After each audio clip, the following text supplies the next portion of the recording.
Hello students, welcome to our YouTube channel. जैसा कि आप लोग जानते हैं कि लगातार आपके लिए वीडियोस लेकर के आ रहा हूं related to flower and floral organs. तो जो हमारे पुराने वीडियोस हैं उनको आप जरूर वॉच कीजिए चैनल पर जाकर के। और आज जो हमारा टॉपिक है स्टूडेंट्स वो है एस्टिवेशन। देखिए एस्टिवेशन क्या होता है हमें यह समझने की बहुत जरूरत है।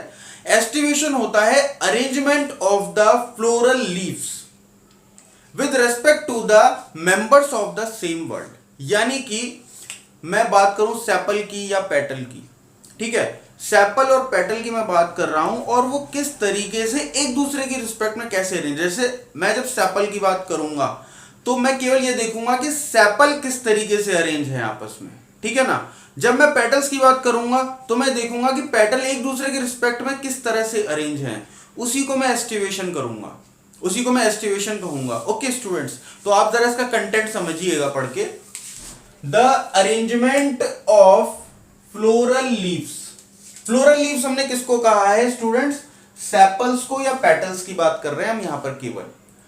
इन बड कंडीशन, बड कंडीशन आपको अच्छे से पता है, जब फ्लावर बंद कंडीशन में होता है एक तरह से, जैसे कि इसका डायग्राम हम इस तरह से समझ सकते हैं, ठीक है। ये वाली कंडीशन में, फ्लोरल बड कंडीशन में वो किस तरीके से अरेंज है उसे हम क्या बोलेंगे? बड कंडीशन बोलेंगे। In bud condition with respect to the members of the same whorl. Same whorl यानी कि या तो कैलिक्स की बात होगी तो हम सेपल यूनिट का डिस्कशन कर रहे हैं, अगर कोरोला की बात हो रही है तो हम लोग पेटल की यूनिट की बात कर रहे हैं, ठीक है ना।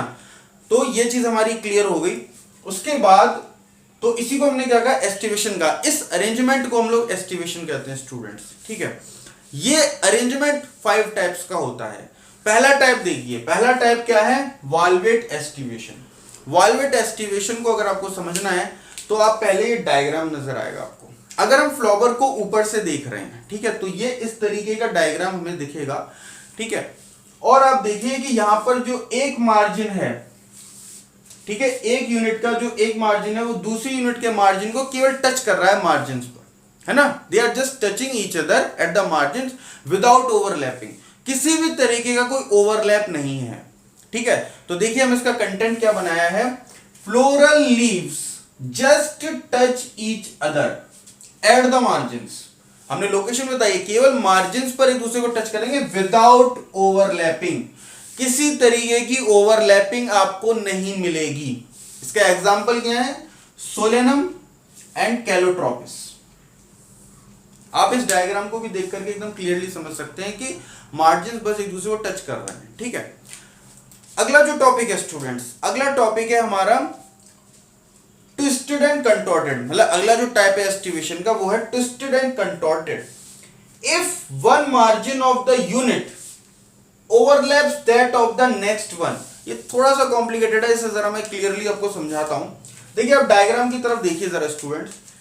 ये इस पर्टिकुलर यूनिट की हम लोग बात कर रहे हैं। इस यूनिट का ये मार्जिन क्या कर रहा है? इधर देखिए, इस यूनिट को ओवरलैप कर रहा है, यानी ये चीज ओवरलैप कर रही है इस मार्जिन को, है ना, इस तरह से ऊपर चढ़ रही है, तो इसको हम क्या कहेंगे? ओवरलैप कर रहा है ये। लेकिन इस पर्टिकुलर पॉइंट पर जो ये मार्जिन है ये ओवरलैप हो रहा है। किसके द्वारा हो रहा है? जो प्रीसीडिंग यूनिट है उसके द्वारा हो रहा है। बिल्कुल कंटेंट इसी मैनर में लिखा गया है, आप देखिएगा, मैं आपको पढ़ के एक बार और क्लियर करता हूं।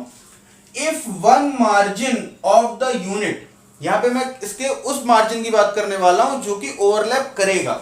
If one margin of the unit overlaps that of the next one. देखिए ये मार्जिन क्या कर रहा है? Overlap the next unit and the other margin. जो अदर मार्जिन है इसकी बात कर रहा हूं मैं। The other margin is overlapped by the preceding one. This unit is the preceding one और ये यूनिट क्या हो रही है? इसको ओवरलैप कर रही है। तो यानी कि overlapped by the preceding one and overlapping the next one. ये सीधा सा कॉन्सेप्ट है। इसको अगर हम समझना चाहें तो आप देखिए, अगर मैं इस मार्कर के पॉइंट ऑफ व्यू से समझाऊं आपको भी, तो देखिए ग्रीन मार्कर है, ये रेड मार्कर है। रेड मार्कर ग्रीन मार्कर को इस तरह से ओवरलैप कर रहा है, लेकिन इसका जो एक मार्जिन पर तो इसने ओवरलैप कर दिया ग्रीन मार्कर को, लेकिन जो इसका दूसरा एंड है, दूसरा मार्जिन है, वहां पर इसे ओवरलैप कौन करेगा? जो नेक्स्ट, जो इसका प्रीसीडिंग यूनिट है, प्रीसीडिंग यूनिट इसको क्या कर रही है?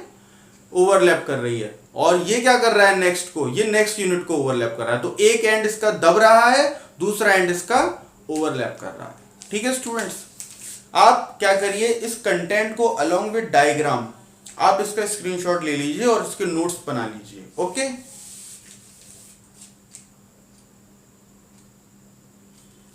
तो स्टूडेंट्स जैसा कि आपने इसका स्क्रीनशॉट ले लिया होगा, अब हम लोग बात करेंगे थर्ड टाइप ऑफ एस्टिवेशन की। थर्ड टाइप का जो हमें एस्टिवेशन डिस्कस करना है स्टूडेंट्स, इसका नाम क्या है, इम्ब्रिकेट एस्टिवेशन। इम्ब्रिकेट एस्टिवेशन को अगर हमें समझना है तो हम पहले ये कंसिडर करेंगे कि इसमें टोटल 5 यूनिट्स हैं। 5 यूनिट्स, चाहे आप उसमें सेपल को ले लीजिए यानी कैलिक्स को, या कोरोला को कंसिडर कीजिए। अब यहां पर इसको समझने के लिए हमें इस डायग्राम की हेल्प लेनी है। यहां पर मैंने नंबर डाल दिया 1 2 3 4 5, टोटल 5 यूनिट्स हैं। इन 5 यूनिट्स में से स्टूडेंट्स एक कंप्लीटली एक्सटर्नल यूनिट है और एक कंप्लीटली इंटरनल है। जैसे कि आप यहां पर सेकंड नंबर की यूनिट को देखिए, ये कंप्लीटली इंटरनल नजर आ रही है आपको, और फोर्थ नंबर की यूनिट जो है ये कंप्लीटली एक्सटर्नल है। देखिए यहां से भी मार्जिन एक्सटर्नल है, यहां से भी एक्सटर्नल है। ठीक है, लेकिन जो रिमेनिंग 3 हैं, रिमेनिंग 3 का एक साइड का मार्जिन क्या हो रहा है, इंटरनल है, और एक साइड का मार्जिन एक्सटर्नल है। ठीक है, देखिए जैसे कि ये 1 नंबर को हम कंसीडर करें तो इसका एक साइड का मार्जिन एक्सटर्नल है और एक साइड का इंटरनल है। यही फिफ्थ केस में है, यही थर्ड वाली यूनिट के केस में है। तो जहां पर आपका एक कंप्लीटली एक्सटर्नल हो जाए यूनिट और एक completely internal, while the remaining 3 क्या रहे आपकी, एक साइड का मार्जिन एक्सटर्नल रहे और एक साइड का मार्जिन इंटरनल रहे। देखिए कंटेंट को ध्यान दीजिए, out of the 5 units 1 is completely external. देखिए वर्ड को समझिएगा, कंप्लीटली एक्सटर्नल होना है, कंप्लीटली एक्सटर्नल है, while 1 इज कंप्लीटली इंटरनल। एक जो यूनिट है वो कंप्लीटली इंटरनल है, जैसे second unit. And in remaining 3 units 1 margin is external. देखिए 1 मार्जिन कैसा हो रहा है, एक्सटर्नल हो रहा है, while the other margin is internal। जो दूसरा मार्जिन होगा वो क्या हो रहा है स्टूडेंट्स, इंटरनल हो रहा है। इसका एग्जाम्पल क्या है, कैसिया एंड बोहीमिया। ओके, अब अगला जो एस्टिवेशन है उसे हम बोलते हैं क्विनकुंसियल एस्टिवेशन। क्विनकुंसियल एस्टिवेशन ये एक तरीके का मॉडिफाइड इम्ब्रिकेट एस्टिवेशन है।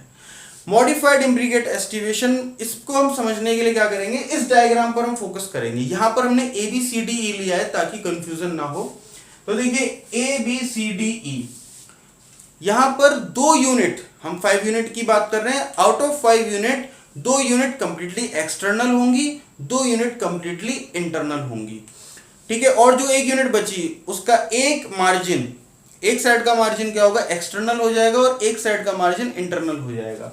देखिए A यूनिट कंप्लीटली एक्सटर्नल है, C यूनिट कंप्लीटली एक्सटर्नल है, E यूनिट कंप्लीटली इंटरनल है, B यूनिट कंप्लीटली इंटरनल है, और D यूनिट का एक मार्जिन इंटरनल और एक साइड से एक्सटर्नल। इसका भी कंटेंट देखिए, modified imbricate aestivation, important point है ये। ठीक है, इसके बाद out of the 5 units 2 are completely external. देखिए इम्ब्रिकेट एस्टिवेशन में एक कंप्लीटली एक्सटर्नल था, यहां पर 2 units are completely external while the 2 are completely internal. Okay, in the remaining unit 1 margin is external while the other is internal। यानी कि एक margin external और दूसरा मार्जिन इंटरनल, जैसा कि हमने डी वाली यूनिट में देखा था। इसका एग्जांपल क्या है, ग्वावा, अमरूद। ठीक है स्टूडेंट्स, अब ये 2 आपके आराम से क्लियर हो गए होंगे। इसके बाद जो थर्ड टाइप का जो एस्टिवेशन है उसे हम बोलते हैं वैक्सिलरी एस्टिवेशन और पेपिलियोनेशियस एस्टिवेशन। होता क्या है कि ये मोस्टली फ्लावर्स के अंदर जो कोरोला वाला पार्ट है यानी पेटल्स हैं उसी में पाया जाता है, और हम इस तरीके के कोरोला को पेपिलियोनेशियस कोरोला कहते हैं। पेपिलियोनेसी फैमिली में ये पाया जाता है, इसीलिए हम इसे पेपिलियोनेशियस कोरोला बोलते हैं। ठीक है, अब आप इसको जरा समझना है तो हम इसको डायग्राम से ही क्लियर करेंगे। देखिए इसमें क्या होता है, एक लार्जेस्ट पेटल होती है, इसमें भी 5 पेटल्स होती है एक तरह से। तो first is the largest petal, उसका नाम होता है स्टैंडर्ड, और ये कंप्लीटली एक्सटर्नल है। ठीक है, और इसके बाद आप देखिए तो इसने 2 लेटरल पेटल्स को क्या कर रखा है, ओवरलैप कर रखा है। उन दोनों लेटरल पेटल्स को हम लोग क्या कह रहे हैं, विंग्स कह रहे हैं।